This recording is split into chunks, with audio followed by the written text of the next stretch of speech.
అంటే ఈ 2 దినపత్రికలను దేంతో కొట్టినా కూడా వీళ్ళకి సిగ్గురాదు.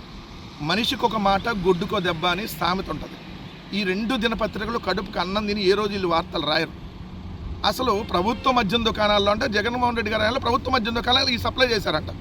అంటే అసలు వార్తను సైడ్ చేయడానికి జగన్మోహన్ రెడ్డి గారి హయాంలో ఏదైతే ప్రతి లిక్కర్ బాటిల్కి సంబంధించిన దాని మీద ఏదైతే క్యూఆర్ కోడ్ ఉంటుంది అది స్కాన్ అయితేనే దాన్ని అమ్మటానికి ఉంటుంది.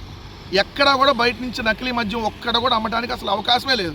కానీ వీళ్ళు చూడండి ప్రభుత్వ మద్యం దుకాణాలకు సప్లై చేశారని చెప్పి ఎంత బూతు వార్తలు రాశారంటే, ఎందుకంటే ఇప్పుడు 5,280 కోట్ల రూపాయల కుంభకోణాన్ని సైడ్ చేయడం కోసం అసలు ఈ దేశ చరిత్రలోనే అతిపెద్ద కుంభకోణం ఆంధ్రప్రదేశ్ రాష్ట్రంలో చంద్రబాబు నాయుడు గారి హయాంలో ఈ సంవత్సర కాలంలో జరిగినటువంటి నకిలీ మద్యం కుంభకోణం 79 సంవత్సరాల స్వాతంత్ర భారతదేశ చరిత్రలోనే ఇంత పెద్ద కుంభకోణం ఎక్కడ జరగదు. ఎందుకంటే 48 కోట్ల క్వార్టర్ బాటిల్ అమ్మారు.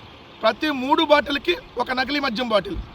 48 కోట్ల మద్యం బాటిల్ క్వార్టర్ బాటిల్ రూపంలో పైకేమో స్టిక్కరు ఏదైతే వీళ్ళు అమ్ముతున్నటువంటి ఆ స్టిక్కర్ పైన బాటిల్ దర్జాగా కనపడింది, లోపల మద్యం మాత్రం నకిలీది. ఒక్క తెలుగుదేశం పార్టీ ఇన్ఛార్జ్ వల్ల అది అయ్యిద్దా?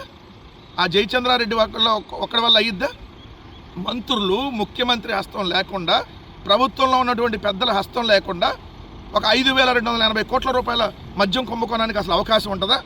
దాన్ని సైడ్ చేయడం కోసం చూడండి తెనాల్లో డొంక దొరికింది, లేదంటే వాళ్ళు అప్పుడు వైసీపీ, వీళ్ళు ఇప్పుడు ఇది, అక్కడ ఎమ్మెల్యేగా పోటీ చేసినటువంటి పలానా వాళ్ళకి బంధువులు, ఇదే వార్త.